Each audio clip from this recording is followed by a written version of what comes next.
It has been the longest off-season of SRA. The rust has been wiped off and the cars are revved up and ready to go.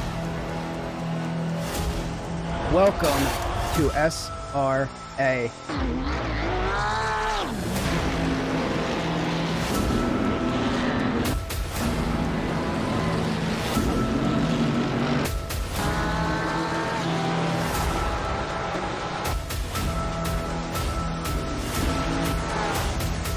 We're off and away for SRA.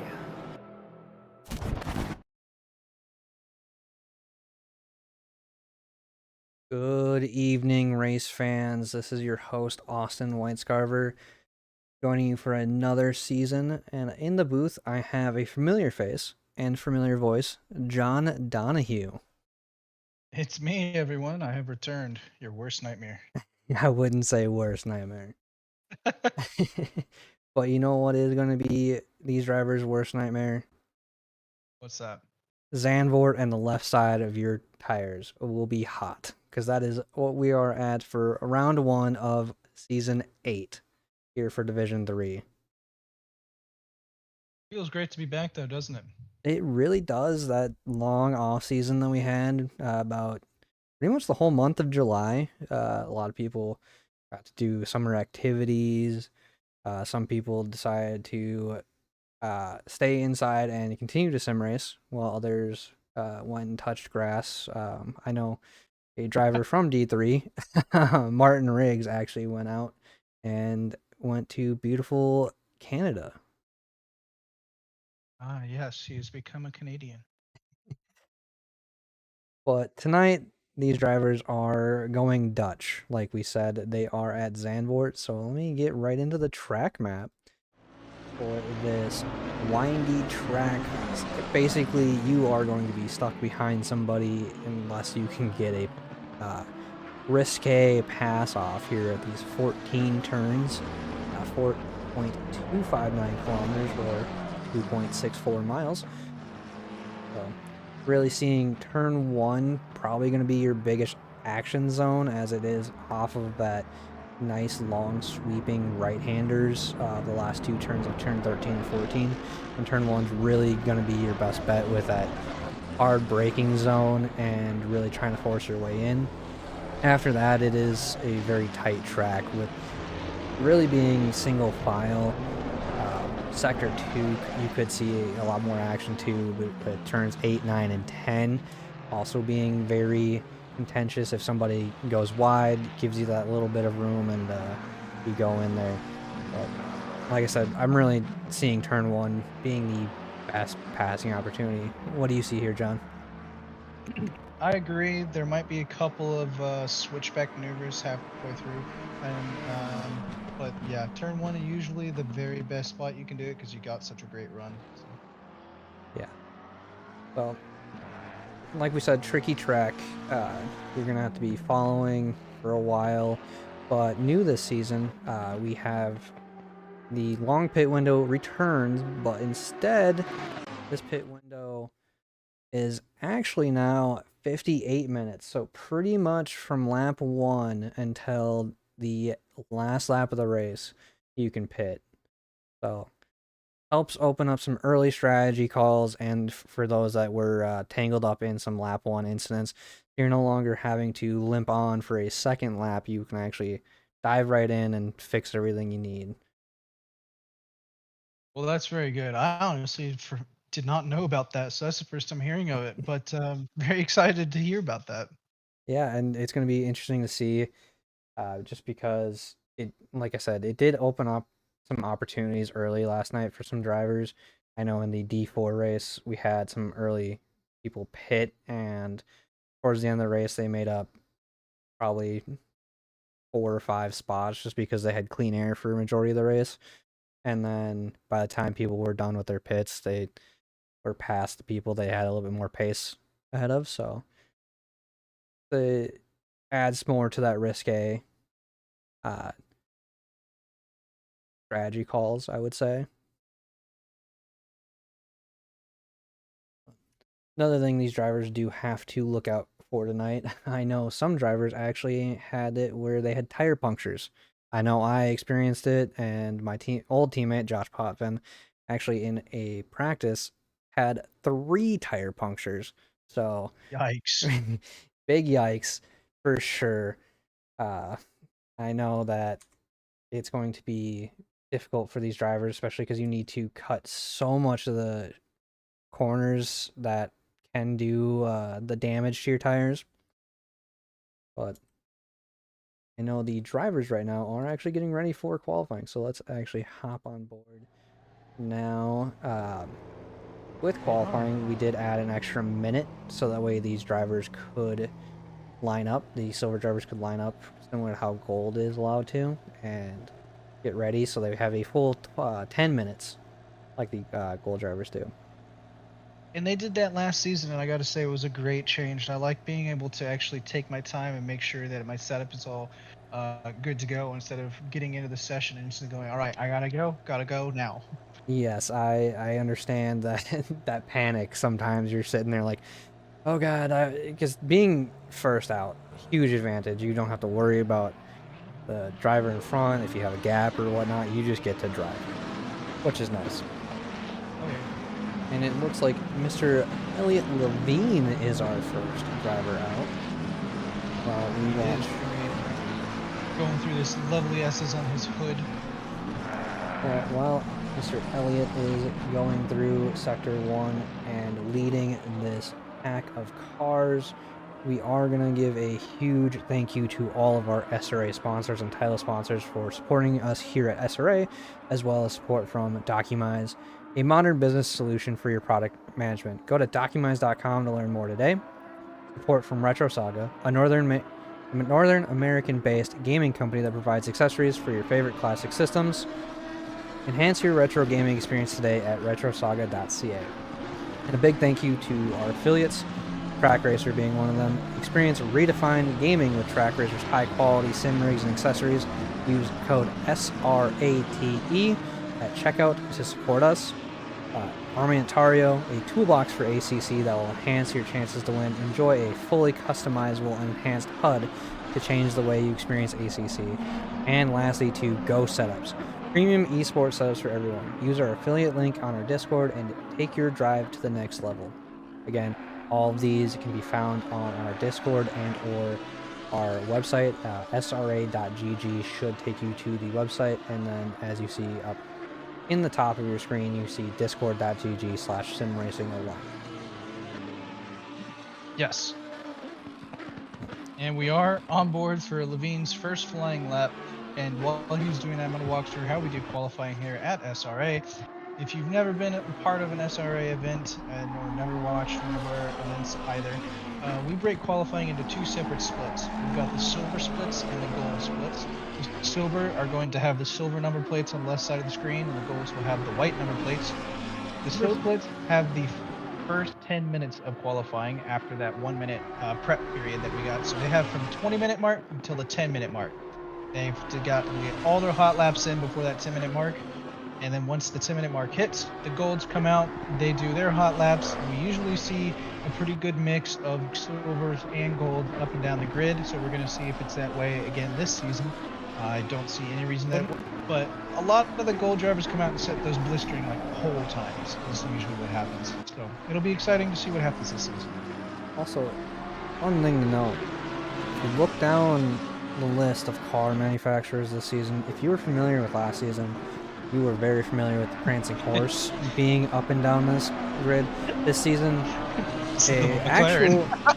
well, I would say this is a more even split. You got plenty of McLarens, obviously the new hot commodity across ACC still, and then you got some nice Lamborghini mixes in there and some Ferraris, and then here and there you got, you know, the BMWs and the Mercedes out there, but the hot commodities are still going, which is, you know, to be expected. Bean puts in a 136.5, puts him 1.4 seconds above Jaworski, who just came in the second, and then was immediately knocked down by a lot of other people. Yes. Ooh, and then Michael Scott actually setting a 36.2, so some good times coming out. These drivers right away for banker times. Definitely going to see 35s, low to mid 35s is what I'm expecting from a lot of these drivers. Especially some names familiar to those that paid attention to D4.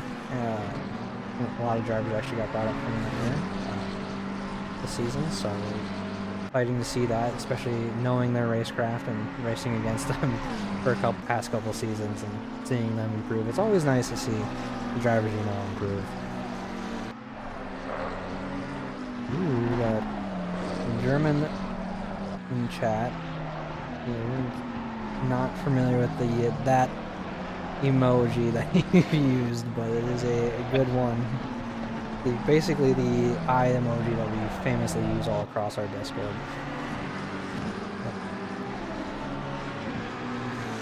Looking up and down the grid for these silver drivers, there is 21 that have set laps, with Almeida still needing to set a lap. So that means there are 22 silver drivers. That's a pretty healthy number for the first week here. Mr. Scott here, Mike Scott, still has the best time with a 36.2 coming across the line here shortly.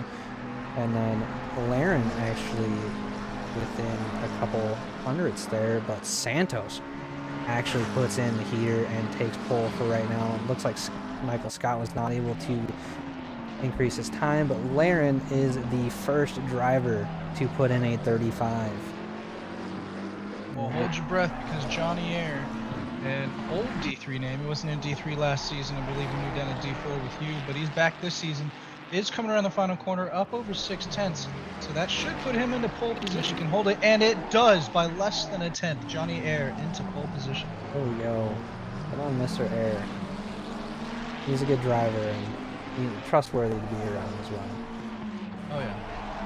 But Santos is on a charge here. Another name that came from D4 recently. Repping that nice Madhouse livery. They quickly turned into the livery team that has the copy-paste up and down the grid this season. Last season it was Ghost Rider that got in trouble, so 2 it's gonna seasons. be someone that does, honest. right? 2 seasons. Yeah, no, it was 2 seasons at least in a row. I haven't seen the Ghost Rider liveries yet, so we'll see. I think they're good, but Santos, like I said, on a charge. Looks like if they can keep this up, they will take pole, but not too far behind is Scott, who is also putting in their best time. Would be rivaling for pole even after Santos sets this 135.7. Scott is 6/10 up. This is going to put him pole by 1/10. There we go. 35.5. Looking down, Johnson has time increase here. What were you about to say, John? You love to see it. Oh, you really do. And William Johnson, that puts him P6 with almost half a second worth of improvement. And I see not Super Dave, it's Supra Dave this season. Supra Dave? Yes, because all right. I found out the reason behind the name change was because he recently got a Supra. So he's going with Supra Dave. Well, Supra Dave moves himself into P5, a little bit behind his teammate, 4 spots. But... Check here. gaining 4/10 before they're even out of Sector 1. That's actually going to be a spicy one to follow, seeing if they can keep this up. They do have 2 minutes still to go, so it's, depending on where you are, you can probably get almost 2 laps in, 2 more laps, just depending on where you are on track.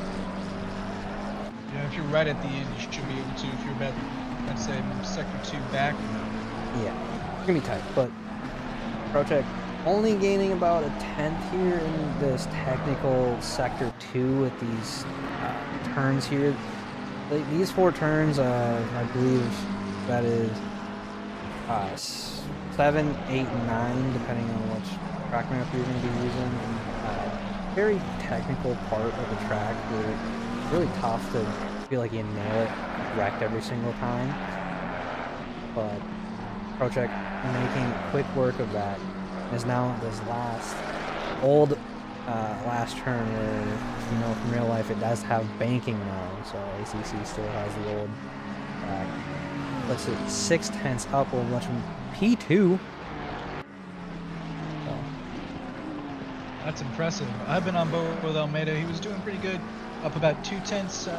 Now all the way back down to the red, so unfortunately coming through that last sector just messed it up just a little bit, but I am going to be on board with second now, who is, oh man, up 2/10, just about, a little lost it right there, but the oh man was because I just realized his livery is not showing up. Oh no. Well, kind of looking up and down the grid, everybody's starting to stabilize or not improve. Really probably got outside the operating window for these tires of optimum temperatures, because like we were saying earlier, this track is tough on the left sides. I know I was running solid 101 degrees pretty much the whole race. I can only imagine what they're feeling right now qualifying here on the 35 degrees Celsius track. Yeah, it's a hot day here in the Netherlands. It is. That hot Atlantic air has reached the Netherlands. Fortunately, though, the drivers are not having to contend with any orange road flares being thrown off, so that's probably good for them. Well, that is positive. You'll actually be able to see the track. As you see, the gold drivers are now starting to come out with all the blue tags you see on the track.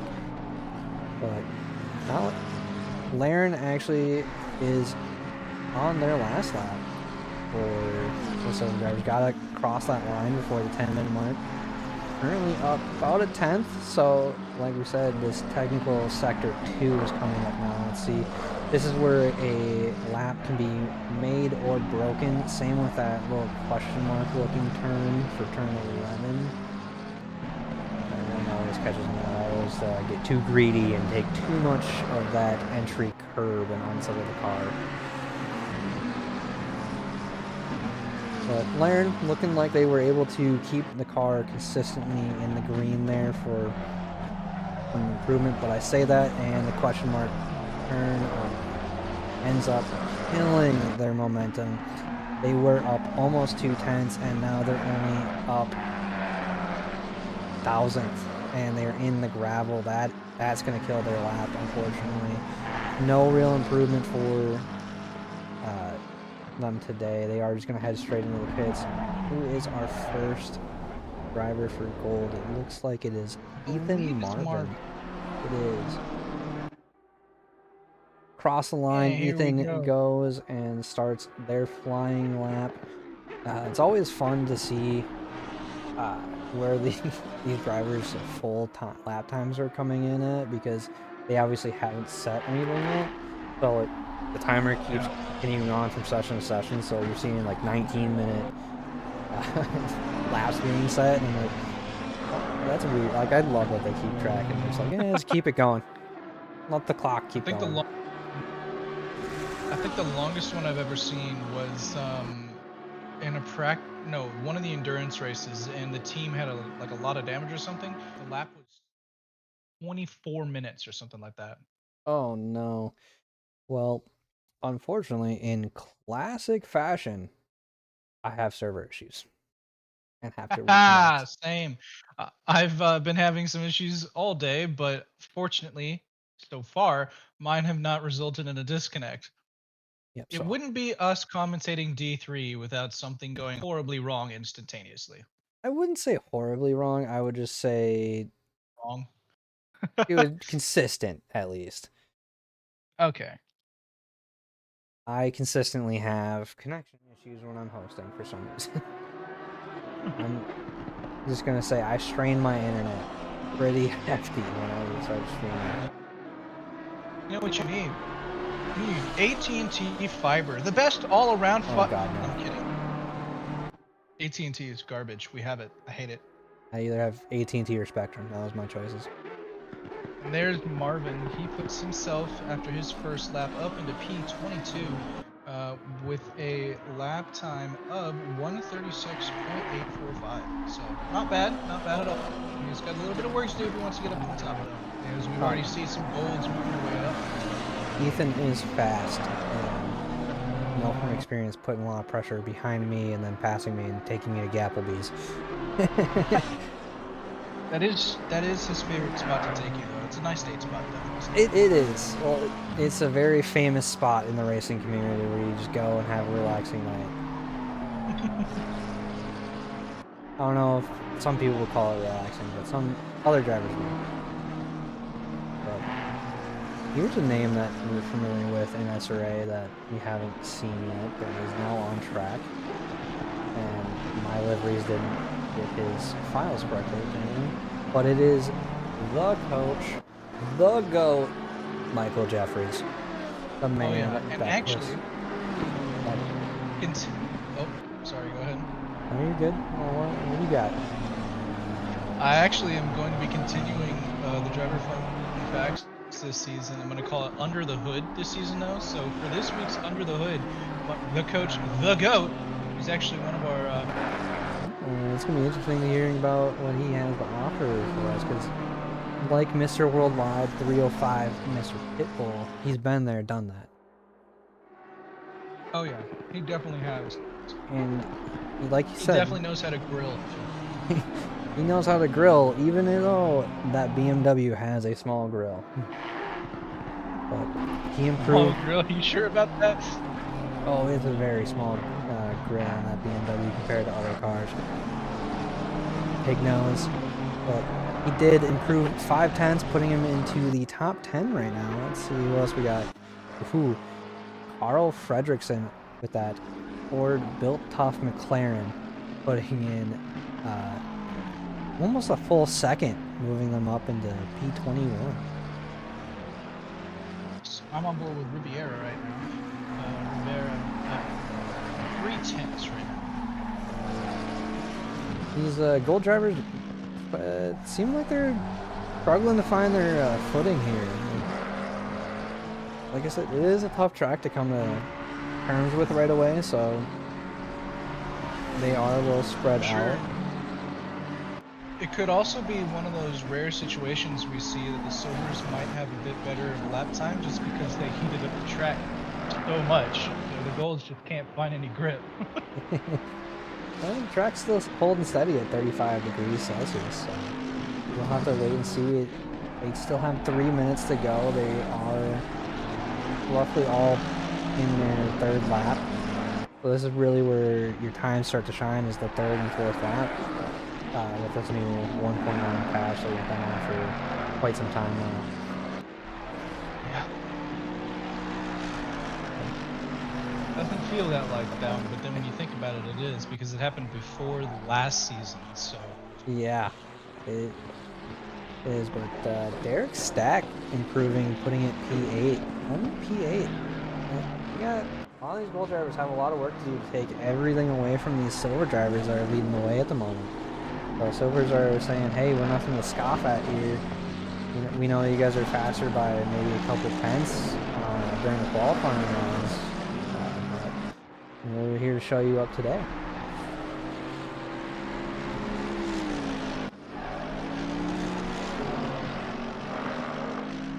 see here we got GB3, one of those drivers, very familiar name within SRA as well, and popped up recently in the past couple seasons and instantly became well known just by how friendly he is. Came from D5 and now is in D3 this season, so we'll see how he does. I know his teammate Martin cannot be here tonight, unfortunately. We can't, but we've got it's still going to be a great showing even without Martin here, because I think that means that GB3 will just completely remove the sandbags from the car, so we're going to be in for a very good show. Always a great show when he's on the tracks. Yes, I agree. Ooh, Lloyd touching the sand there, that's probably going to kill his lap. He was up about 2 tenths there. Comes across pretty much dead even. Corey Chacon, another familiar name from D4, moving up to D3. Still with baseline there. Let's see what he can do. Up almost half a second. This could put him in the top 5. Kind of starting to get in there, as you see Riviera. I missed that. Riviera put it into P3 when they came across the line. And Rivera right now up 3 tenths too. So. Ooh, even better for them. And Corey does end up putting it P3 at the moment. Hopping on board back with Jeffries, who is going through Sector 2 right now, up 3 tenths. But while we were talking about the coach, he has brought back the all-ever-famous prediction series from the coach. So yes. We'll see how he does tonight with his predictions, because he picked for gold the driver we were just following, Corey Chacon. Do you want to know who he picked for silver? Let me take a guess. Who'd they pick? Scott. No, actually. He picked the driver currently sitting in P7, Eric Laren. I gotta admit, I do not know Eric Laren. Gonna be interesting to see how they perform. Oh, and look at that. The coach puts and there it he goes, the coach. 100th off P1. This is why we call him the coach. There we go. He can Rivera do it. also less than 1/10 off, and they also have time for one more lap as they just crossed the line. It's going to be a nice battle between Jeffries and Rivera right now. Yep. We also have Logan Schaefer in chat saying, "Go Madhouse." Logan, I know you're D3. Get in here. Yeah, why aren't you racing, buddy? Can't do it like last season. We don't have the Glen. Yeah. And, well, we do. The Glen is at the end. Remember, the Glen last season was a rain race. I misspoke. My bad. It is the last race of the season, actually. It is the season ender. What a good one. So Rivera actually calling it a day. Couldn't get any more pace out of the first sector. Just decided to call it there. They're going to be divisional third place, as we still got the coach out on the track, as well as Andy Speed, and I believe coach calls it. They're not unable to make up time. They were about 1.5 tenths down. It's fair to call it there. It is a tough last couple turns to really gain a 1/10 on it. It's possible, but we really hitting these ones pretty much about the same. Andy Speed, though, continuing their lap, is up about 2 tenths right now. Put him pretty high up on the list. Top 5. I would say it's going to put him around P8 based off of what I'm seeing, but he's lost a lot of time out of that last turn, unfortunately. Lost a little bit there. Ends up P10. So now it is waiting time for these drivers to get through and into the starting grid. So we are getting ready. I will actually make sure that I'm on the right thing, and I'm going to get ready for a track walk to show off these wonderful liveries that we have here today and for this season. Our new season, Season 8, has a new theme, per usual, like every season. We are going with the nature theme. So, as you see, Comic Racing here, having nice little happy trees with Bob Ross. Jeffries... Unfortunately, I don't have it loaded properly, but they had a very nice commission by Jerry Finkel. And then we work our way down. You see the mountains, nice little baseline here, having some nice trees as well. Madhouse, going a little off script here, but they are still rocking a good livery. Cars that are half finished, don't know where the top part of their cars are. More Madhouse as we go down. The ZDA boys sticking with the ZDA style, which is amazing. They do some good work there over at the conglomerate. Then you have GRR here with a nice tiger on the front of that beefy Mercedes. DB3 rocking Barcelona. And then, as you see, I still need to fix some of my liveries. I did sync earlier today, but I've sunk too early and missed some of them. And you got Tier Sports, Esports with their wonderful liveries like last season. Kind of sticking with that nice blue that they have. And then getting some squiggly lines here in that McLaren, which is nice. More mountains here. Another car that's partially finished with some camo on there. It's always wonderful to see what teams and creative minds come up with each season within the livery, and also watch Doug, Tyler, and Evan slowly descend into madness as the night goes on. Or unbelievably quickly. Ooh, here we go. I have Coach Jeffrey's teammate Neil Sutherland. You can get kind of a glimpse of what their livery looks like. Like I said, unfortunately something happened with coaches that weren't able to get it. And then we have, who is this at the end here? But they have the nice waifu car, white. So we have two waifu cars on the board this season. We will see as the drivers are starting their parade lap now. So they will be trying to get those tires up to temperature, maybe dragging those brakes a little bit, as I do see someone actually ended up in pit lane, unfortunately. Let's see. Looks like car number 800, which would be Laren, doing a last to first challenge on the first race on probably one of the hardest tracks we have to pass on.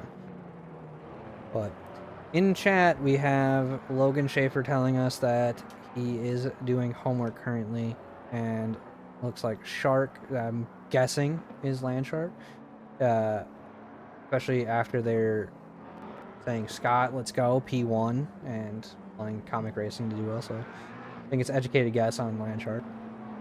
And then not only do we have the tinfoil hat leader in chat, it is Mr. Prime himself, the leader of Madhouse. His name is, why can't I, Jeff Spangler. Oh. My brain. Uh-oh.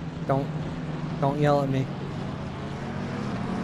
My brain is hurting. How are they doing on the track right now? It is Jeff Spangler. They are in Sector 3. I'm so sorry, Jeff. You can yell at me in chat all you want. Especially the fantasy chat. I've already downplayed this season with Adam Santana. So you can yell at me. Oh, I deserve it on that one. But they are now, the drivers are going side by side and getting ready for the start of this race. Well, I've got a very, very good view to the start of this race as I'm bringing back the Le Dog cam again this season. Le Dog without Dog in the race. He's back up to D2. He unwashed himself after last season. Unwashed himself and is still stuck in D3. No, he's D2. He's D2. No. I meant that because. You Oh, know, okay. D3. Makes sense. Well, from what I know, being on that inside line here is actually major key for holding spots and really, if you can, try to dive down to that inside. And we'll see what happens here. As it looks like Scott's a little slow to the line because Jeffries was able to really be the box ahead of him almost. Now it's a drag race here into turn one. Looks like Scott holds that inside line. Jeffries has to go wide. They're going side by side, giving each other some space. But like I said, they keep that inside line, and it's more powerful just because the grip down there is so much more. I'm seeing some yellow flags down by the starting grid. I wonder what happened there. We did have an incident. I will go take a look if I can get my mouse to work. ProCheck actually dropping some spots here. They started P4 and they're down in P6. It looks like just based off of your replay, people got a little squirrely on start there and they ended up making some contact. I do see some yellow flags down in the S's. The Secum, oh my goodness gracious. Let's see what's happening here. The S's are a tough spot to go side by side. As you see, these two cars are going side by side. You really need to slow down just a little bit. They make some contact early and then collect a car that ended up actually going off track themselves. A three-person incident there into that sector 2 sweeping right-hander. I believe that is turn 7, and then turn 8 also has some cars off. Wondering what's going on here. Let's see. This would be Garcia coming back onto track and going into the next turn. Oh, tires are not happy. They are a little hot, so they did have a little bit of a lazy spin coming on track and continues to have a rough time there. Cool down those tires, get those grip levels back, and you'll be on your way. Jumping back in the action. Let's see people in the pit. GB3 early adapter here for that 58-minute pit window. GB3 may also have some damage. I believe that GB3 was involved in that massive incident at the start. I could be wrong, but there were a lot of cars involved, a lot of people diving into the pits, a lot of damage. Yes. Looking up front, Scott holds on to the lead and is pulling away at the moment. Riviera sitting P2 in that prancing horse, moving up from P3. Jeffries unfortunately losing out on a spot, sitting in P3, started P2. Cohen having a good start here from P5 into P4. See that Anderson has a yellow flag. What's going on here? Can I please click his name? Oh my gosh, he's jumping around so much. I'll take a look at it for you. I'm already on it. Looks like maybe took too much curb there. Goes wide into the grass, cuts across just from the spin. Luckily no contact, just having to sit there on the side. Amazing dodge by that red McLaren. Yes. Very chaotic opening laps here. People just jockeying for position early on, knowing how frustrating it can probably be behind somebody. And we didn't see a lot of it last season. The start of this season, apparently, they were just chomping at the bit. So we had a couple of first lap incidents. It's bound to happen every season. You know, first race, everybody's got the first race jitters, and it eventually starts to calm down throughout the season as everybody starts to find their groove and their pace and where they're going to fit in and where they can fight door to door with somebody. I see Williams also has a yellow flag right now. That's a tough spot to be a yellow flag, especially with that big train. That is turn 3 into turn 4. Hello? Did my everything crash? Hello?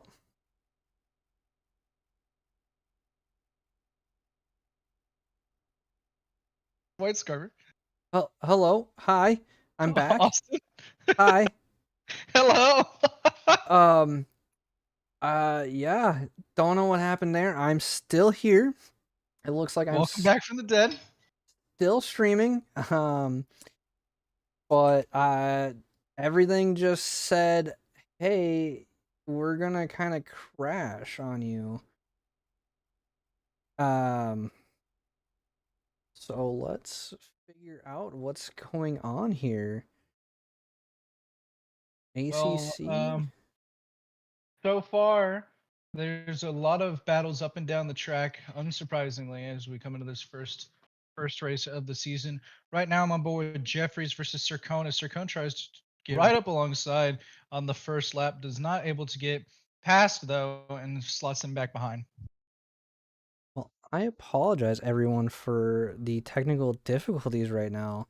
My OBS is currently frozen. Same with The ACC. first.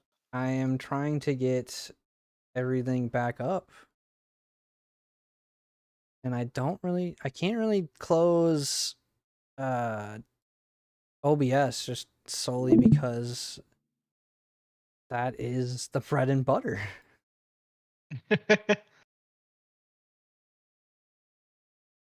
But I am working on getting everything back up. Again, I Oh no, we've got a apologize. yellow flag. Santos this time. Let's see what happened here, as we've got a replay going right now. They're unfortunately probably not going to see it. Ooh. Well, I'm going to talk about it as if they can, but just got a little bit too squirrely coming on the exit of that turn. Lost the back end. Another Madhouse McLaren actually ran into the backside. They were able to keep going. I'm not sure who that was. And I've seen how it's about Madhouse being Ghost Rider this season. But Santos able to get it going again. Lost a few spots down at a P20, but the car looks drivable. Does not look as if they're having too many issues.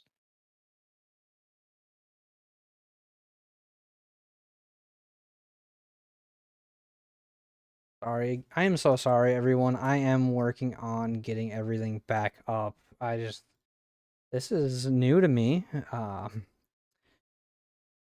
So we are slowly but surely getting there with all of my technical issues. Again, I apologize. I know this is a very exciting race to be a part of and to watch.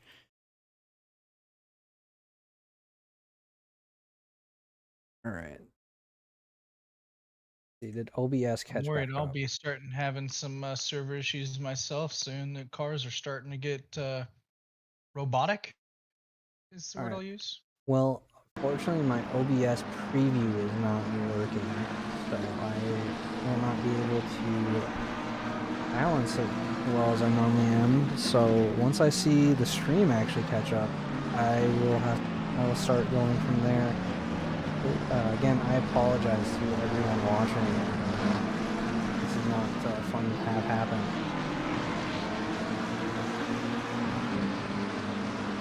Alright, there we go. We got some of the stream back.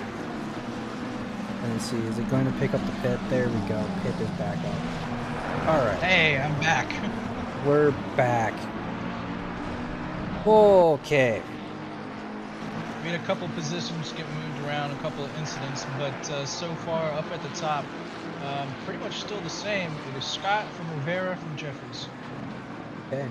Looks like Sircone going for a bit of a dive there. Got their scuba gear on, trying to go for turn one. But unable to make anything happen. Looking down the list, Lee actually trying to make a move. Lee going pretty wide there, letting oh no, Johnson going wide there, which lets Lee go by. So a nice little move there as both drivers go a little wide into turn one, but one being able to capitalize on it. The Williams and Yellow flag for Sircone. Cameron and Williams have gone around. What happened here? I'm gonna go back 15. Don't crash on me this time. Alright, so Williams and Cameron came together as the Mercedes ended up taking too much curb into turn 3. What happened with your incident? Sircone just pulled off the track and retired from the race completely. I'm not entirely sure what happened there, as we see Cameron on the side of the road. I don't know if that's the same incident that you were looking at or not, but Sutherland, Schmitzer, and Cepeda go past. Ooh. But yeah, as for... I'm not entirely sure what happened with Sircone, but Sircone is done with this race. Well, Lee, I came back to Lee and he was having a little bit of a sandcastle building exercise into turn 11. unfortunately lost out on 2 positions. Levine and Johnson ended up going past. Hey, nothing wrong with that. But St. Council's is fun. True. It's always fun time there. Alright. Looks like non-stop action. I see speed throwing yellow is going in the pits. Okay. One of those still going on there. Jordan White heading into the pits. Joseph. Oh gosh, I'm just going to go Joseph. Unfortunately, I need to learn how to properly pronounce your last name. Going side by side with a Mercedes there. Cameron Gill, door banging going on there into that turn. A risky move, but ended up working out for Cameron there. And immediately, Jordan is under pressure from Laren. So I'm on board right now with Rivera, as Rivera is taking it straight to Michael Scott in battle for P1. Only 3 tenths separate, but further back down, Krochik and Stack are in a great battle right now as well.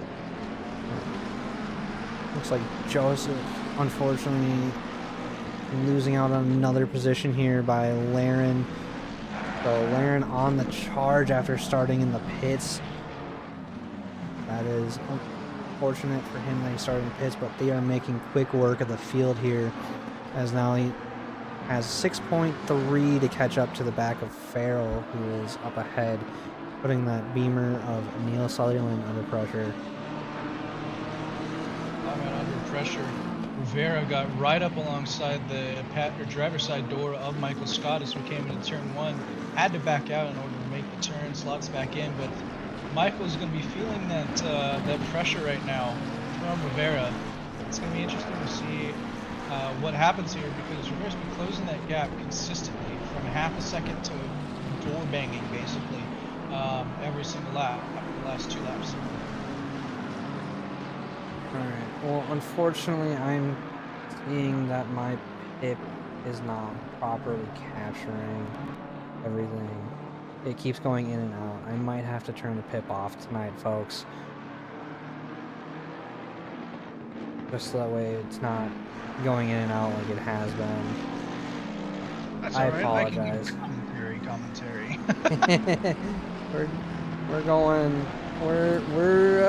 We're moving through all the issues live and just trying to jive with everything. You know, here's the thing that's good though, is we're getting all these out in the first race of the season instead of having them happen sporadically throughout, right? True. I'd rather it be the first race than later on. Imagine if this was Watkins. Oh god. I don't even want to think about it.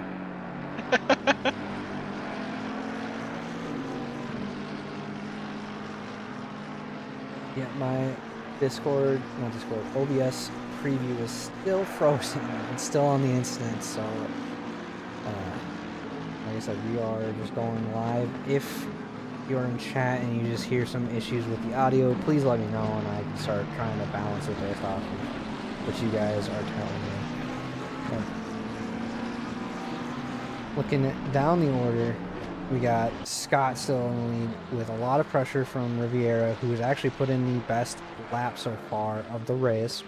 Jeffries down in P3, Krochek P4, under pressure from Derek Stack here, who is right on the diffuser through this S section here, and unfortunately that slows him up just enough to really scare off any moves happening into Sector 2 here.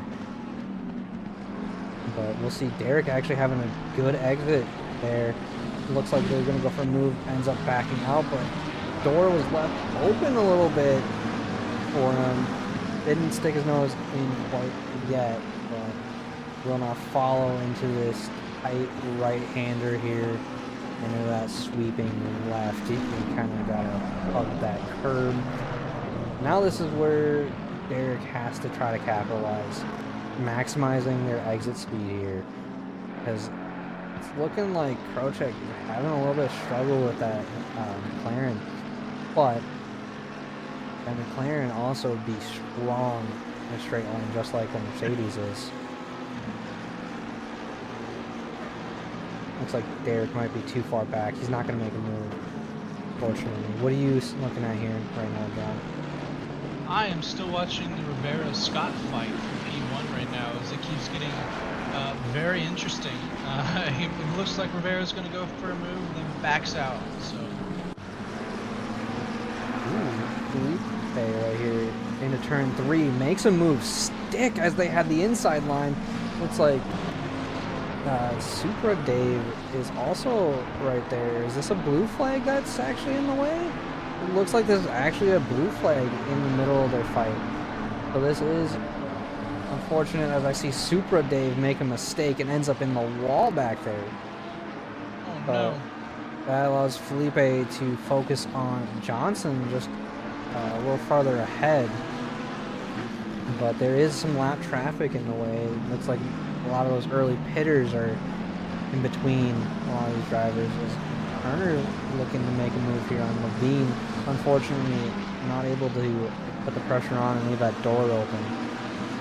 Do what the ZR boy can do in this last sector. And more of a wait and follow than force an error, maybe getting the sand here on this last 2 turns. So we have a better exit onto that main straight. So let's see here, Turner. Good run through that turn 13 there. Both of them had a very good run. Turn 14 was pretty natural. Turn in and let the car go and do its thing as he leads it straight. Turn too far back, unable to make a move. Seems to be a running theme at the moment, unfortunately. Good old Lee, though, Zandvoort. I say that Lee is side by side going into turn 3, backs out of it, but still on the back of Ortega here. Sorry, Ryan, you're correct. It is Levine. I should know this. I've raced with him and commentated on him in past seasons.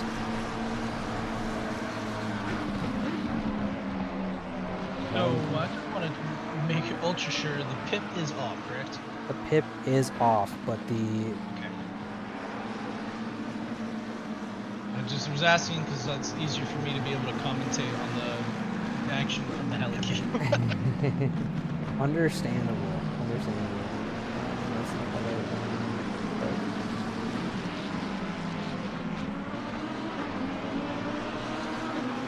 Saw the sponsor. But Would you like to hear more about the coach, the GOAT? always. All right. I asked him 3 questions for this season's first Under the Hood, presented by McLaren this season, or at least his first race. Even though he's in a BMW. His favorite retro, yeah, but it's sponsored by McLaren.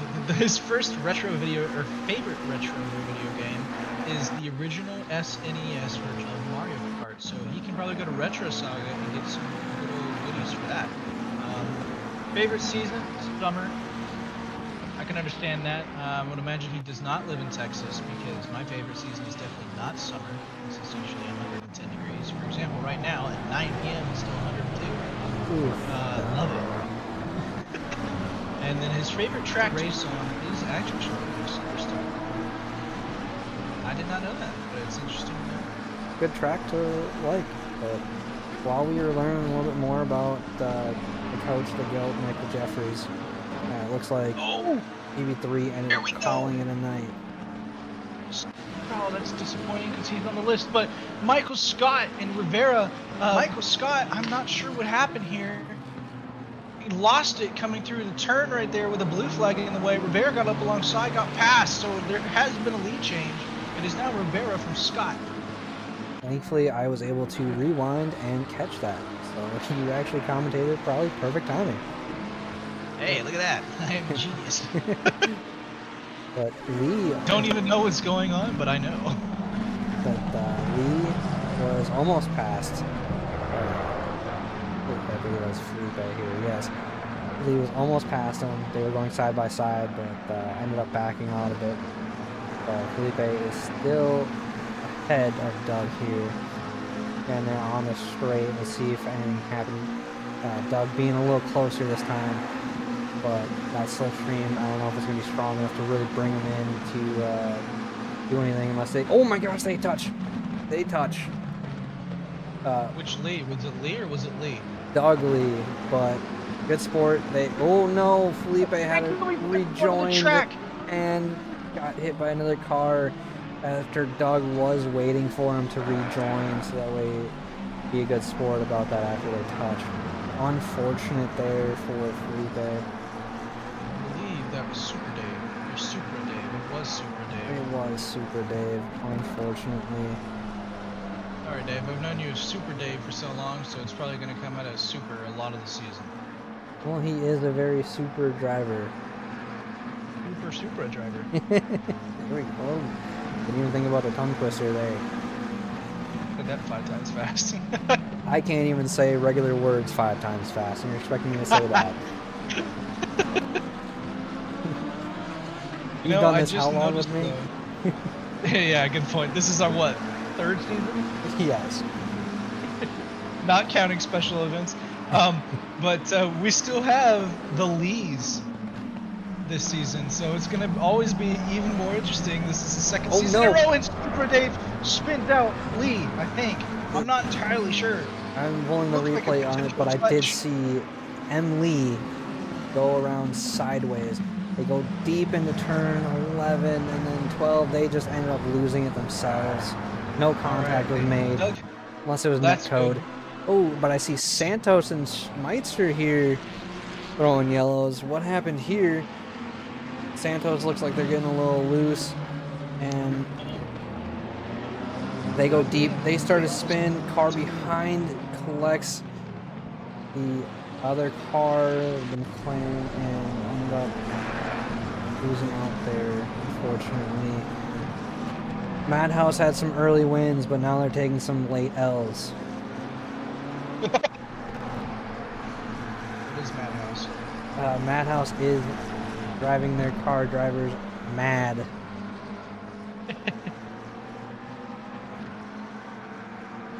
But Lee, right now, what? that little train that we had, that I think Felipe and Doug Lee were at the start of, has kind of basically flipped. Because now it's Super Dave from Doug Lee, then Felipe, then Martin. Yeah, this is the big train happening here, and if you are the driver in front, you're just a brick wall, and just hold up a lot of people, but it's a viable strategy. You can gain a lot of positions just by being that brick wall, especially here with a limited amount of passing opportunities that there is. We'll see how well Super Dave can hold off this train that's right behind that we are following along with. One thing to note, Riviera has pulled out a 2.6 second gap on Scott here. I was actually about to touch on that. Ooh, we think alike. On board. Oh yeah, we do. Well, I mean, after 3 seasons, why wouldn't we, right? You'd hope so. Yeah. There's Stack right now. I'm on board with him as he's still fighting. Approaching notoriously difficult to get past. Always good at making the car very wide. Yeah, again, just with the nature of some of these lines on these turns, it's very easy to make that car seem like it's 4 cars wide.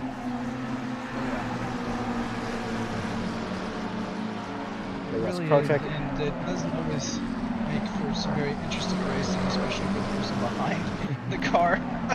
But yes, I do agree. Crowcheck is always in place. We got the levels out. I see car 76. Dominic having a little bit of a moment there. What happened here? Saw yellows pop up.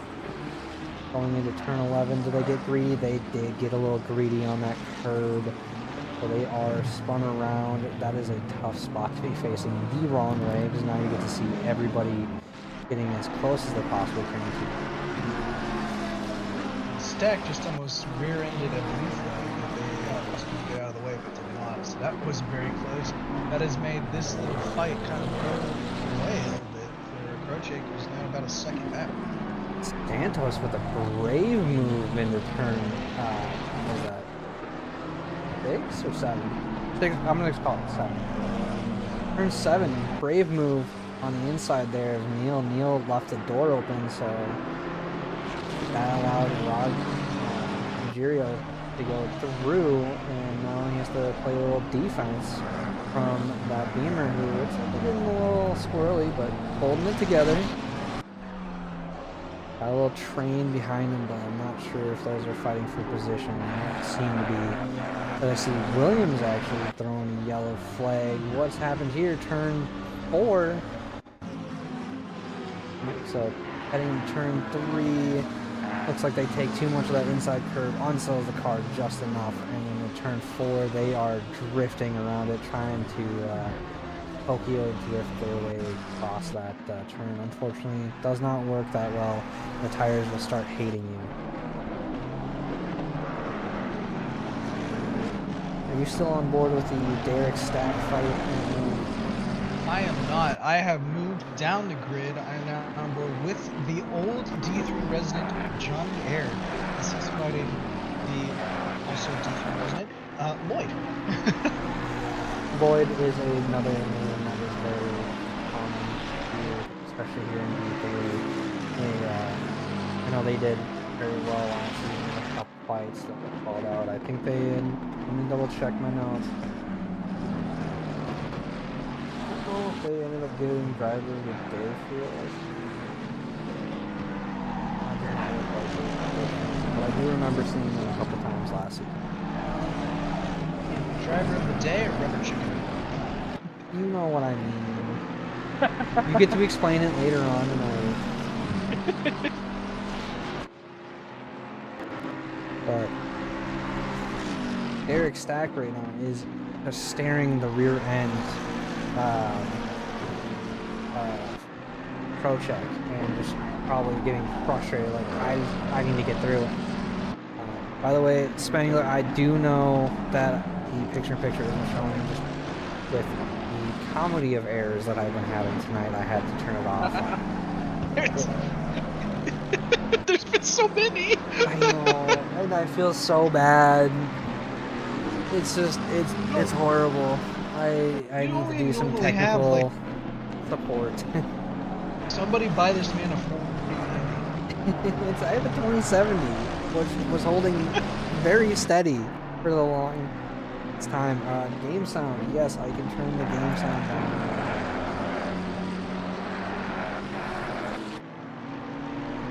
Drop that down. How's that sound for you guys? I did drop it a couple decibels, but if it's still a problem, let me know and I will jump on it right away. I was actually balancing things a little earlier today, so I was bouncing around a lot of the soundboard items.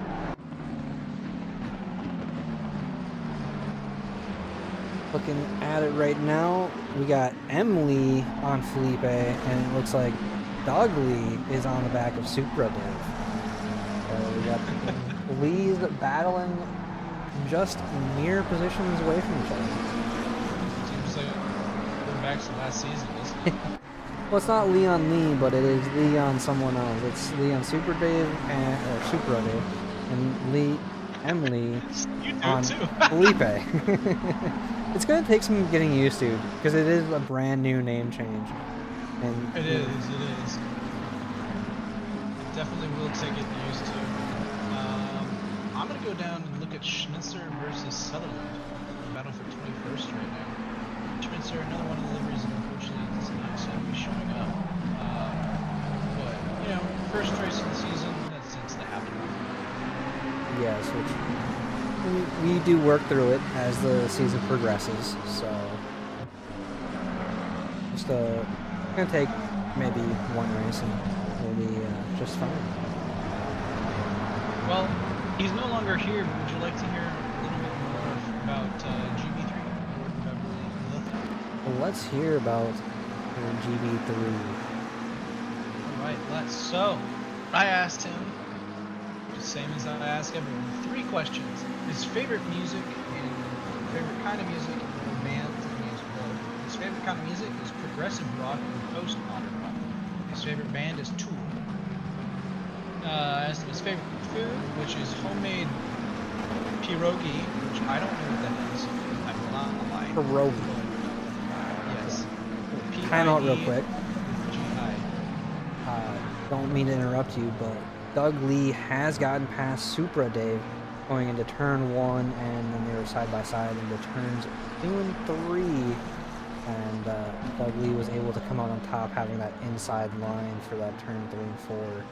So Lee has now been off to the races. Back to you with your Under the Hood of GB3. My Under the Hood. This one still presents him over fire. And his favorite driver, you probably know enough because he drives Mercedes this season, is Lewis Hamilton. I can see it. Yeah. I can see him being Lewis Hamilton fan. Uh-oh. Don't start any battles here. I mean, he does like Barcelona, so he does like winners.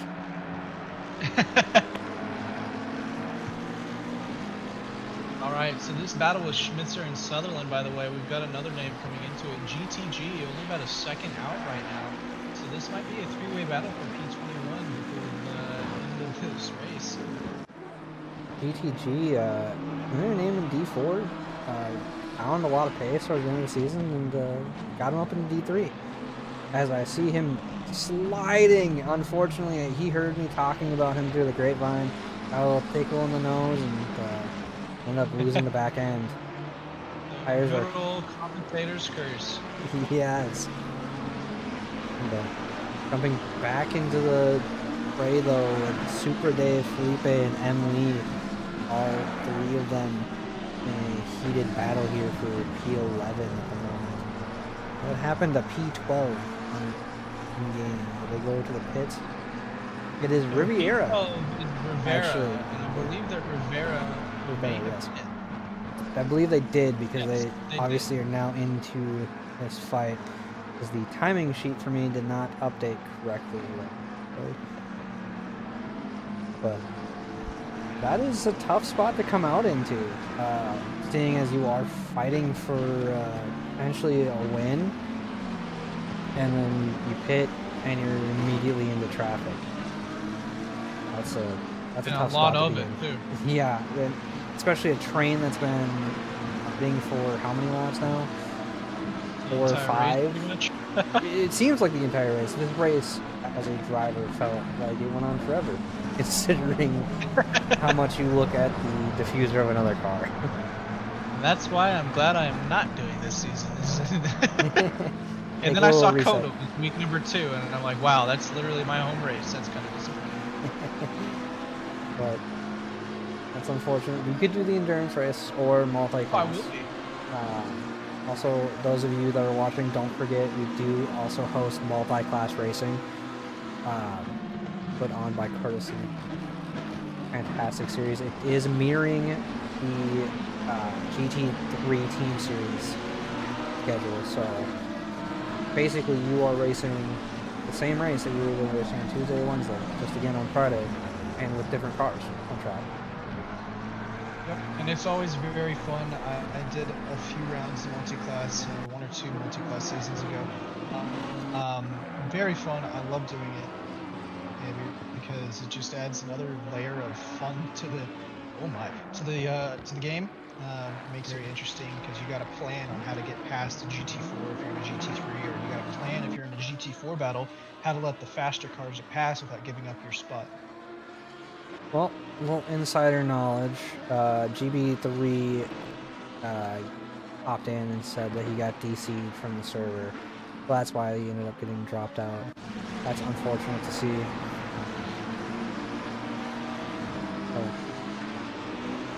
Spangler putting in some knowledge in chat. Never pit from the front. Could not agree more.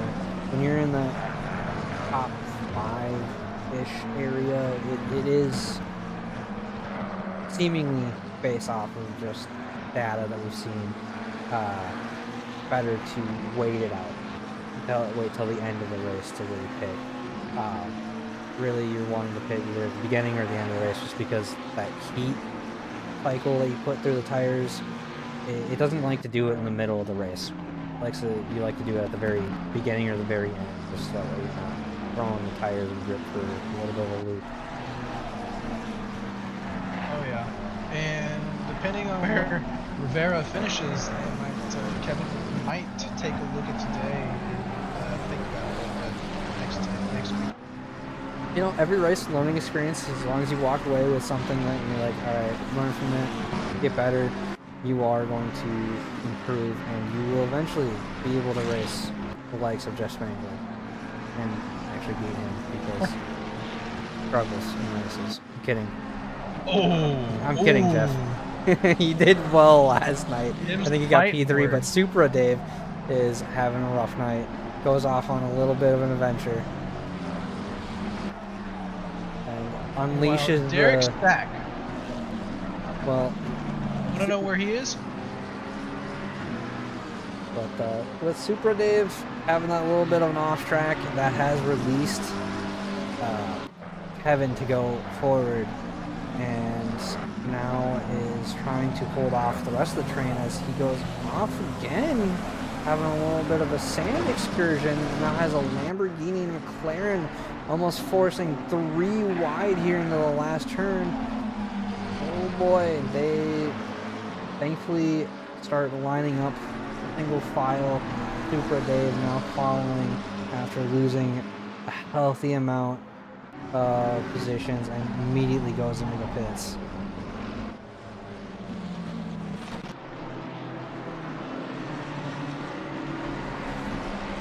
Alright, well, Derek Stack, guess where he is?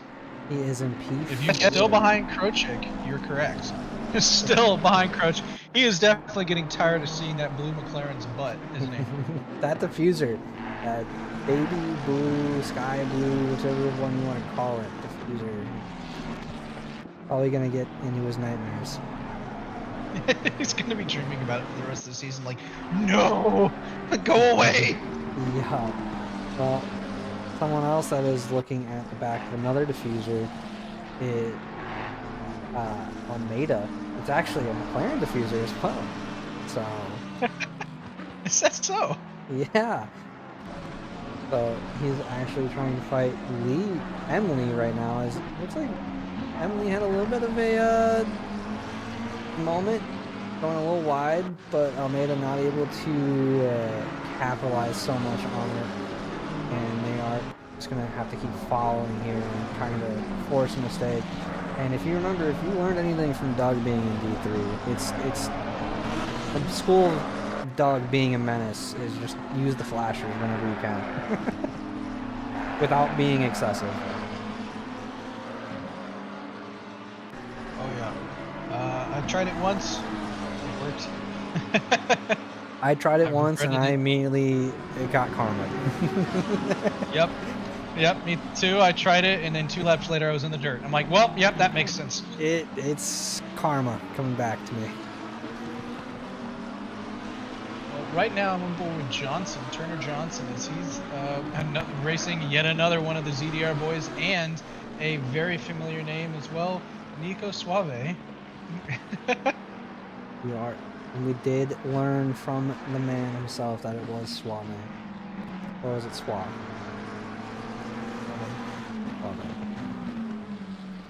It looks like Almeida's actually, we're going side by side with Lee there, but Lee able to keep the spot. It's a little loose. Almeida really trying to capitalize here. Is he gonna go for a little bit of a dive? Unfortunately, no. But Almeida saw it in the mirrors, goes a little too wide. Unable to capitalize though is Almeida. But who is going to have the better exit here? It looks like Robert has the better exit. But this is, again, one of those corners that you really just have to dive and commit. And if you are bullying somebody off of their line. But Robert, too far back. That's unfortunate. Emily makes a slight error, loses the back end, allowing Robert to go past with a nice clean pass overtake and saying thank you very much. Basically took the lunch money and ran. Oh yeah. While that was happening, Turner Johnson went into the pits, giving Nico a little bit of breathing room there. And And I'd also like to take this moment to apologize to Michael Lee, because I believe I called him Martin Lee earlier in the race, and I apologize. No, I was close enough. I already told Martin I'm calling him Briggs instead of Briggs. Briggs. Piece See, that of just medicine. makes sense. But someone that I've been keeping an eye on is Evan, trying to now get past Doug Lee. If you remember, Kevin is already pitted and needs to navigate this traffic as quickly as possible. Let's see, the pit loss is around 28 seconds. If Scott has a perfect pit stop, he should come ahead. Correct. I remember from last night, if you ended up watching before, I believe Raphael had a very good insight on that, because he did watch the practice race. It was about 28 seconds if everything was pixel perfect. That means dropping into your box and getting that optimum 3-second pit stop. Sometimes you can do it to like 2.8, just depending on when you can start your engine and everything. So 28 seconds seems to be the goal, and if Scott can keep this up, I believe Kevin is going to be kicking themselves a little bit tonight, unfortunately. Yeah. Because right now, let's see, 16, 20.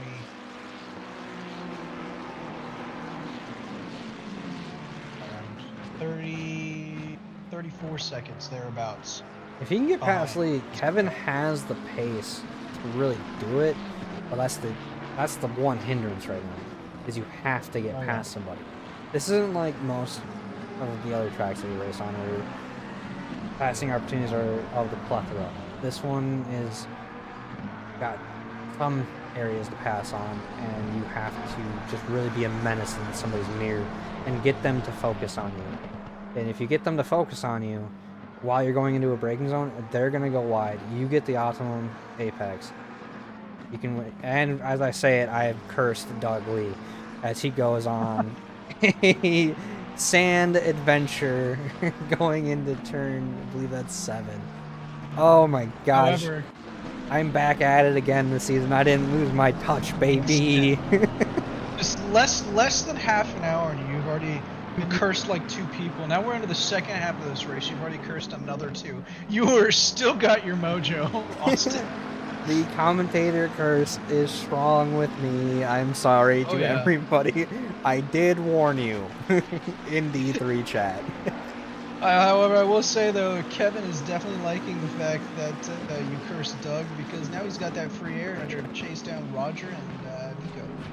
After that, if just depending on, he does have 2 seconds to really gain, but you start gaining that time, you're starting to chip away out of Scott, and Scott's gonna have to start thinking about that pit stop.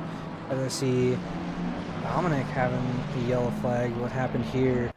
The Madhouse car also in there.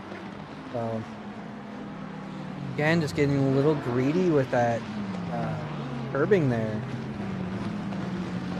Rejoins, forces the Madhouse car to go build a sandcastle themselves. Looks like Dominic is pulling off to the side, letting some cars by that had a better exit. So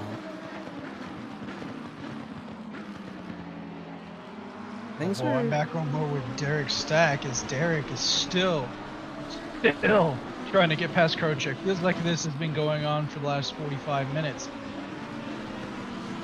Yeah. Derek, do I need to jump on board that fight, but following Krocek for Derek to give Patches? If Patches watches this, he somehow has transferred the voodoo to me, where I can actually like shoot it out through my mind onto the screen and force drivers to have voodoo errors. Patches, I don't know how I did it, but I learned from him. Voodoo don't miss this season. You know who would like if you to do that right now is Robert Almeida down in 11th, as he's fighting Felipe for P10. I will have to. And it did happen a little bit just then. Oh no. Well, Nope, but still managed to keep the spot though, so well, it continues. Jump on that as the fight I was watching between Garcia and Alexander ended up kind of fizzling out for the moment as Alexander went a little wide on exit there, dropping back. So 15 minutes left. Still a healthy amount of drivers to need to pit. 12 drivers still need to pit, with Kevin being the only one in the top 10 to have pit. So we'll see if the strategy is going to pay off. It looks like Dominic, again, having a little bit of issues here. I see them throwing yellow flags. Just tires may be a little too hot for them, not getting the optimum grip that they need. As we look at it, Almeida having a run as Felipe has a bit of a moment, but so does Almeida. Now, is that a blue flag that's right there or a faster car? It is a Madhouse car that's right behind him. That is right there. Let me try to see if I can pick up a number here. 40, that is Ethan Marvin. See, Dougley has a yellow flag just up ahead. So that has released Kevin. What happened there? So Doug going into the car just absolutely blows their braking spot. And thankfully does not come across the track at all. But they took a little bit of damage there. Don't know exactly what happened, but maybe the brakes failed for a little bit there. Left foot, right foot didn't work as well as they needed it to. Whichever foot they use. But jumping back on into the fight with Almeida and Felipe. And right there is Ethan Marvin right behind him that is further down the order. Just kind of playing that follow along game. Kind of have them bring them the car ahead.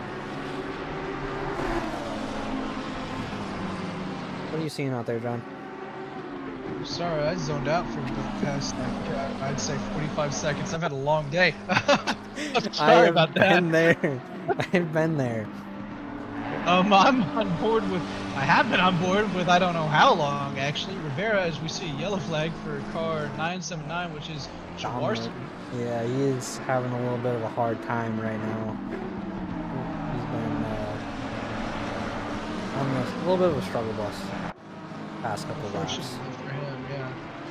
But Kevin Rivera has caught up to Nate Roger and is about half a second behind right now, going through the final section here in the last quarter. So it's going to be interesting to see how long it takes to get past Roger, because once he does that, as Roger just into the pit, so he doesn't even have to really battle all that hard. So it's going to be nice for Rivera, actually, as now he's just got to worry about Suave all the way up to Scott, which is still quite a big gap, actually. Let me do some quick maths.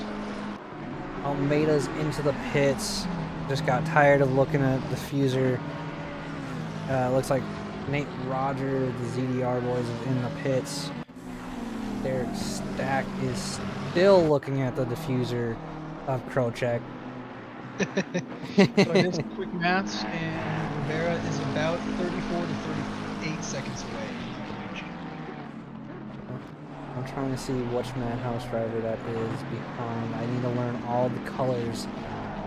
All I did was change the mirrors and a little bit of the accents on the wing. Now they the skirted the limits. I was about to say, the question becomes, does that count as being completely different with all the cars? It might. I wonder if it might be speed. Is that 60, 760? 760. It is. Andy Speed right behind him down 25th. Following along. Getting that toe. Having fun. He's got about another 10 seconds till he can get up to second. Let's see Derek's point of view, that rear diffuser. See what he's been staring at all race.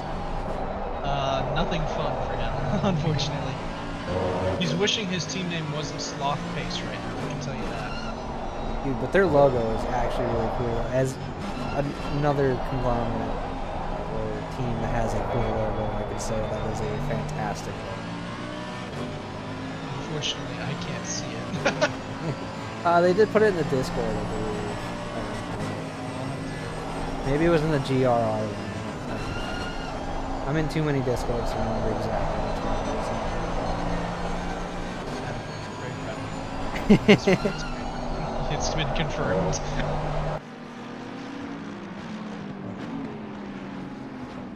Let's see. Update Oh my on. gosh. Okay. Go ahead. Sorry, go ahead. No, you got it.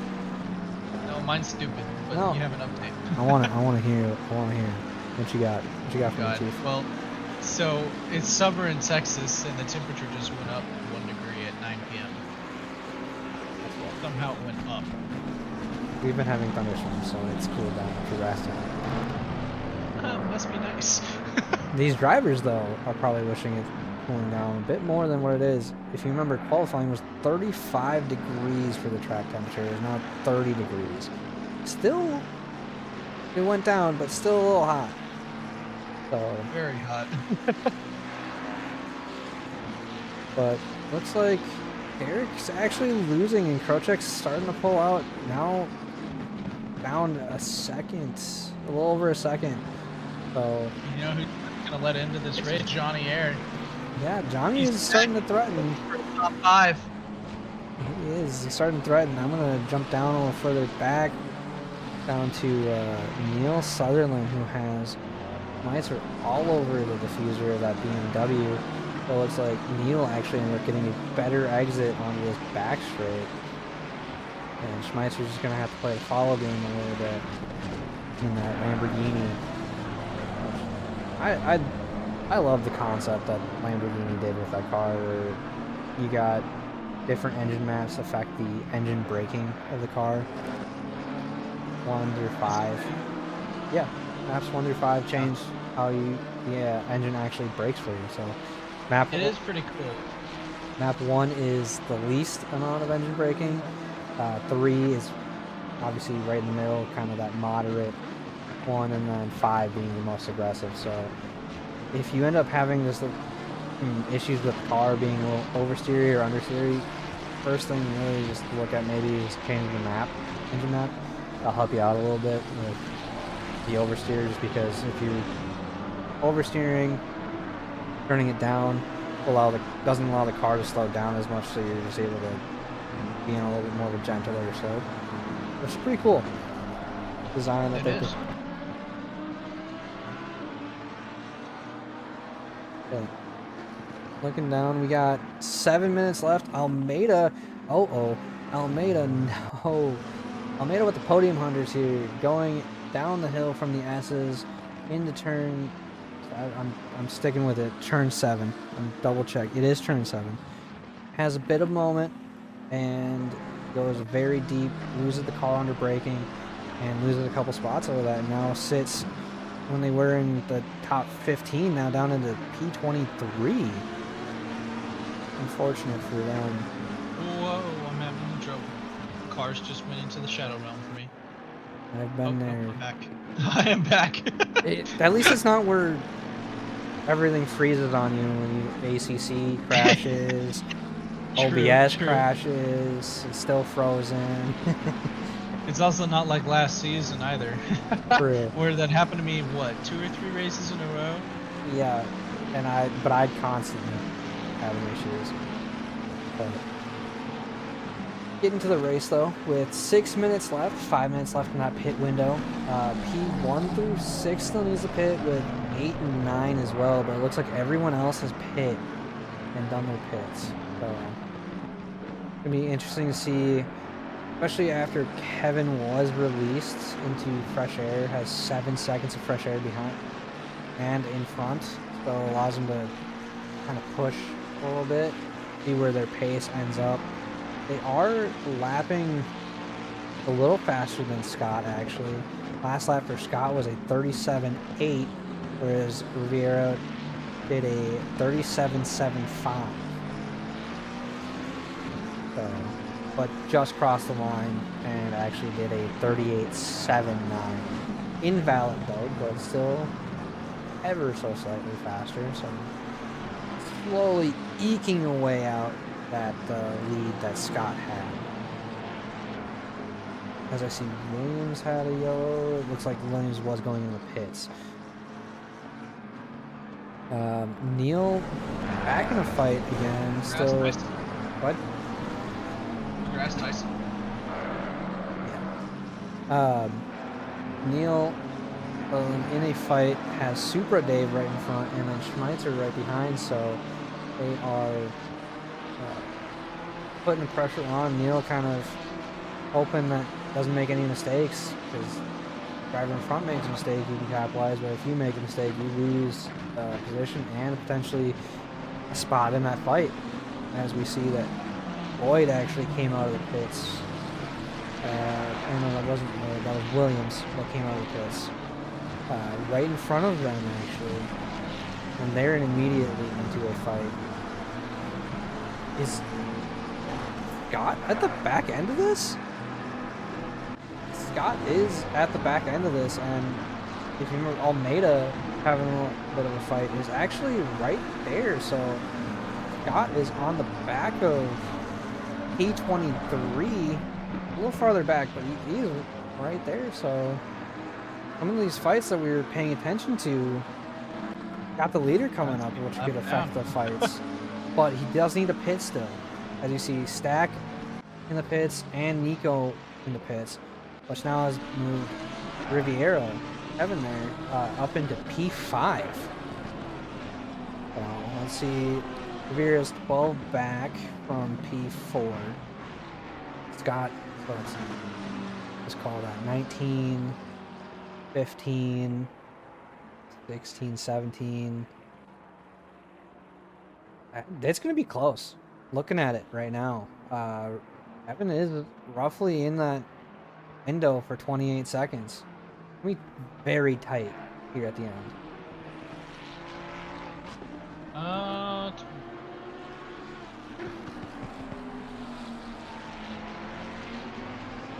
I'm not so sure. I think he's about 37 seconds out, but we're about to find out because Michael Scott into the pits.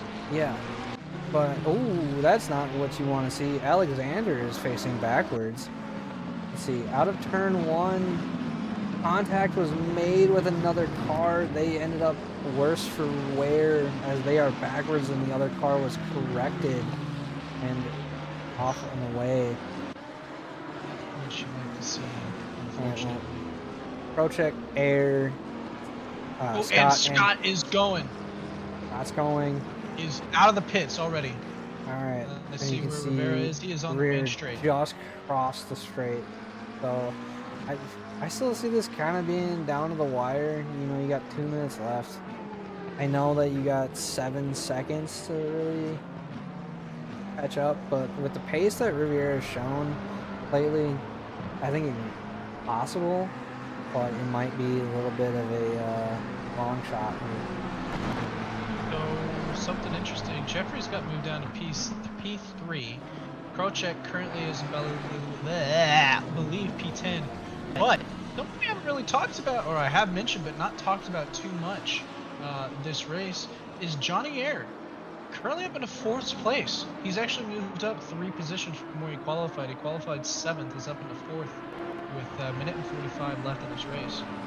Yeah, see, But I'm glad that you have all of that, because I don't. It says he started P9 for me. But you know who's going to be very excited? Is Derek Stack, because after the pit stop that Krocek just had, finally he's not looking at that diffuser. I'm not sure if he's pit yet or not. He has. So I believe that Krocek had some damage or something. Krocek might have taken tires accidentally, because he stopped for 32 seconds. Might have accidentally taken tires. He's out of the top 10 as well. He's down in a P12. Oh, But, that's one that you hate to see, because I know as a driver, everybody says formation now. Do you pit strategy against formation? Oh yeah. I'm actually going to throw out a name really quick for Rubber Chicken Award for the first round of the season, and it's Eric Laren. There's Eric. You know, Oh yeah, P10 at the moment. Who we saw started in the pit lane after, I'm imagining, kind of forgetting to push drive, and is up 27 spots to round out the top 10 with 30 seconds left in this race. And here GTG comes in contact with another car. It's the McLaren. facing the wrong way, but then I also saw a Almeida having one, but unfortunately I missed that one. But looking like Kevin taking the gold win, but Scott's going to take the overall win unless I start cursing people like I usually do. I do. I am a very prominent commentator curse person. It happens. But if you want to keep an eye on where Scott is, looks like he's in Sure. the final there. Oh! Someone what is behind him? I can't tell what's happening. Man, just sliding. But we're coming to the second to last corner right now. Actually, that really long left-handed bend that is technically last corner. So we're coming up on that last stretch right here. He is going to take it because he just completely dies right here. But there we go. Michael Scott takes the overall win from Kevin Rivera, who's coming around onto the final straight now. Across the line. Right there. And then the coach, the GOAT, Michael Jeffries, is going to round out the podium here for D3 in the first race of Season 8. And then shortly followed behind was Johnny Air. I know, quiet race, but sometimes that's what you need to get some good points. Is just, Oh yeah. they consistent and just don't really push the other driver. Like, just don't push it too much. Keep the car in check, and you'll be okay. And speaking of that, rounding out the top 10 was in fact Laren. So he started from the pit lane all the way up to P10. That's a pretty good conversion there, I'd say. You want to start asking if they would join us? That would be Kevin Rivera, Michael Scott, and Eric Laren.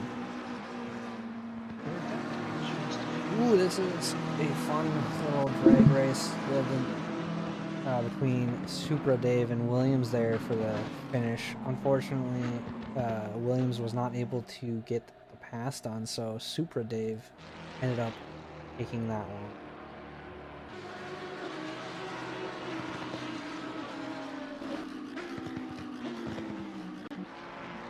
And coming down at 24th. And Speed looking like they are the last driver coming home in P25. So that was a good race all around. It's Scott, Riviera, Jeffries, Air, Stack for your top 5.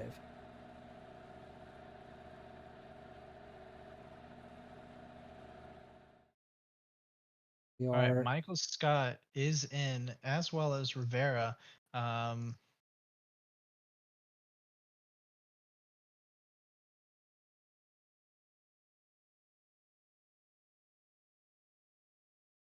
Let's see which one I can find first. The answer is Michael Scott. There you go. Michael Scott was the overall winner. Yes. Are free to bring him up. Right. And Laren is in as well. Michael Scott taking the overall win for the first season or first race of the season, and also the win for silver, obviously. How does it feel? It feels really good, actually. I was last in D3 last season, so I don't know. I'm just really jiving with this car, and I like this track. So yeah, it all just came together for me here. Well, it was a really great showing. I think what got you the win was Kevin's decision to pit early, which I'm sure he's rethinking right now.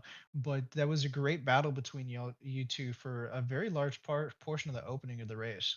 Yeah, that had me nervous for quite a while. Rivera had a lot of good pressure, and I heard his times coming at me through crew chief, so I knew he had better race pace. I just had to keep him behind me, and then, but I mean, good on him. He forced the defensive move on me. I went to the inside, and there was a bump in the track I didn't know about, and I slid a bit, and he took it over, and then he started pulling away because I knew he had the race pace. But when he decided to pit, I didn't know if it was car was going on, but I knew that was my chance to try and get an overcut done. But then I started getting pressure loss, so I had to stay off the curb. So honestly, when I went into pit, I didn't know if I was going to come out in first, second, like fourth. I wasn't sure. So yeah, it was actually tense for me the whole race. Yeah. But looks like we said, pit strategy kind of helped you out tonight. Apart from that, I also noticed that your start, you were a little behind there. Jeffrey's actually got the jump on you. Looked like he was also probably half car length ahead. What happened there? Yeah. So when they swapped to the KPH tracking, I actually moved my foot and actually like tapped the brake, so I actually fell back a bit, and yeah, I was kind of worried about that too. But when we got off the line, we were side by side. I knew as long as I kept the inside on the first turn and got a good exit, I could take it by turn 2. And yeah, I know I was worried about that too. Good catch. Yeah, I was pointing that out early on, like based off the race yesterday and Monday. I know that inside line into turn 1 is super strong, so really just trying to fight for that whenever you could is kind of the key. Yeah, it was definitely an advantage to start out on the inside, especially after that mistake right off the start for myself. But yeah, so it helped me out staying on the inside for sure. Overall, you kept it clean, what you really need to do, especially on a tough track like this where every little error will catch you out, and also one of those tracks that doesn't have a lot of overtaking opportunities. So Yeah, I was kind of hoping on that when I was defending Rivera at the beginning. I knew it was going to be on him to overtake because it was I had the advantage defending on this track, and I mean, good on him because he pressured that move out of me, and he took that position very nicely. So good on him, good on Rivera. That was a lot of solid pressure in the beginning. But yeah, feels good from the bottom of D3 last season to winning a race. Yeah, that's amazing. It feels great. it's always a good feeling. Thanks, guys. It was a great showing. We hope to see you back up here again this season. Thanks, Sean. Thanks, Austin. Yeah, thank Cheers. you. See ya. And that was All right, that was Michael. Michael Scott. Yeah, Michael Scott, overall race winner, silver winner as well. Next up, we should probably bring up Kevin here, who's our gold winner. Unfortunately, overall P2. Kevin, welcome to the booth. Thank you. How are you guys? Doing good, you? Pretty good. So, overall P2 for you tonight. I know you had the pace early on, and then you ended up pitting and got stuck into traffic. Yeah, strategy didn't go my way. Got stuck in traffic. As soon as I pitted and saw that Scott didn't, I'm like, yep, this is his race. I'm not winning this one. That's unfortunate. Yeah, it's always tricky, especially with these longer pit windows, to really hammer in like when's the good time to pit, and then also being on a track that's tough to pass on, like Zandvoort is. Yeah, at the beginning, I was second place, and I knew it was gonna be hard for me to pass him. So I was just waiting for a mistake from him. He just wouldn't make one until he made a little bit, just one. I took advantage of it. After that, I'm like, let me make a little bit of a gap just in case. But then when I pitted and didn't see him come in, I'm like, yeah, this is his race to win. I can't make up 12 seconds. It was looking like you could, though, after you got unleashed from that train. Yeah, but it was just too late. Yeah. It was impressive to watch though, because every time you got close to someone, they decided either to usually just to pit. So you got a lot of good luck there for a while there after that pit stop. Just didn't happen to do too great near the end, is what it seems like. Yeah, near the end, I cut up to, I think it was like 2 cars, and I know one of them right in front of me and then pitted, then came out right in front of me. And I'm like, I can't get too close to this car because I don't know what he's gonna do. and and I'm like, let me just back off a little bit and just hope for the best. Well, that will come But with overall, time, it was though. really fun. Yeah, it was really fun. Everybody was pretty clean and great racing. Can't wait for the rest of the season. Well, Hopefully we we can't see wait you up to here. see you back up. We always talk over each other, Kevin. It's gonna happen the whole season, unfortunately.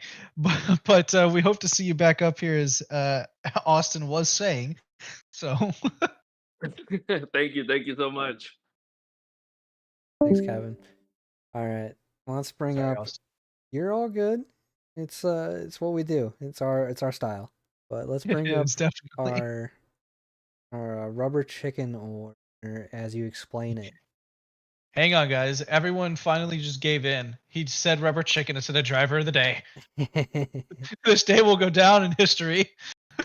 It's history for John. I have to get it right for you. Yes! Only took you 2 seasons. It's still driver of the day, let's be honest. You're not? No, definitely not. Okay. But Eric Laren did take the Rubber Chicken Award for the first season for D3. And Eric, if you don't know what that is, it's essentially driver of the day for D3, but more prestigious, and that's what everyone is actually racing for. Oh, really? That's nice. Yep. So we were wondering what happened there at the start of the race because all of a sudden you started it from the pit lane. Yeah, I mean, I pressed drive, and I want to change a setting on my wheel, so I went to the options, and yeah, it just teleported me into the pit lane. I didn't know. I thought that once you press drive, you were all right, no matter what. But apparently, it did for actually. That's unfortunate, but you still had a great recovery drive after that, especially with this track. It is a tough track to really make a move. You're really hoping that somebody makes an error or you kind of force something, but you did a good job cutting through the field. I think it was P10. So Yeah, I mean, it's a great result for the situation. I think I could have been P5, but P10, I take it. thankfully it's a long season too, plenty of races, so definitely think that with the pace that you showed tonight, you can definitely play with the big boys at the top there. Yeah, for sure. But as you were cutting through the field, like what were you seeing as you were going through and fighting for positions?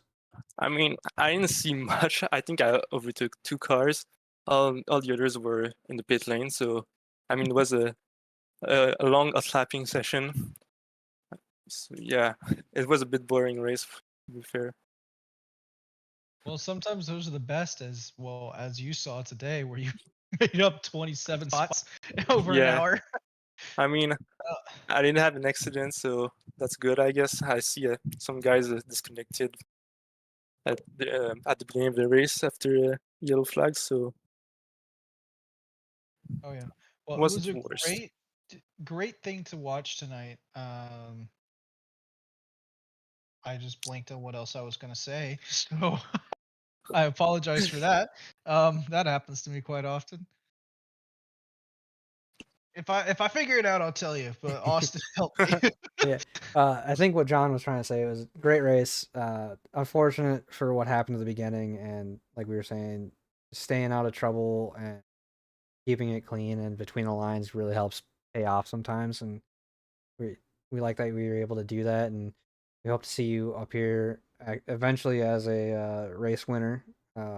Even though the rubber chicken is the more prestigious thing for D3. Exactly. Yeah, thank you very much, guys. Thank you, And Eric. Eric, that's exactly what I was gonna say, by the way. What Austin said. Well, thanks, Eric. Have a good night. Good night, see you. All right.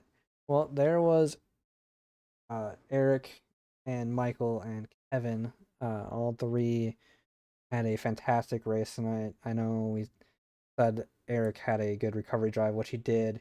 Unfortunate what happened. So lesson learned for everybody out there and listening. Don't go into your settings when you're sitting on the track waiting to go. Just hit drive and sit there staring at your steering wheel and dash. I've actually had that happen at a practice race. So as soon as he said I went into the settings, I'm like, no. Yep, as I heard that too, and was like, oh no. But Yeah, I hate it when it does that. John, do you have any closing remarks for tonight?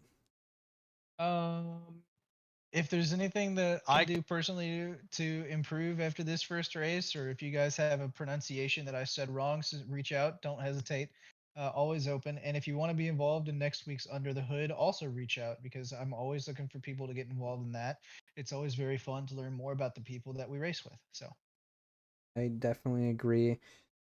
Definitely want to give a huge shout out to everybody involved, going from admin team allowing this to go on and letting us race, the stewards for helping keep us in line, and then obviously the Jess for helping corral all of our commentating team, especially myself, and then all the viewers. Appreciate everyone that came out and watches this. This is why we do it. It's for you guys and girls out there watching. And then also for the drivers, thank you. You guys and girls always provide the spice. And or not we provide that little spice. They provide all the action. They're the steak, we're the seasoning. We are the seasoning. Yep. So again, appreciate everyone coming out tonight and helping out and putting on a great show. And to all the sponsors out there, we appreciate you as well. But on that note, I am going to say good night, SRA. Peace.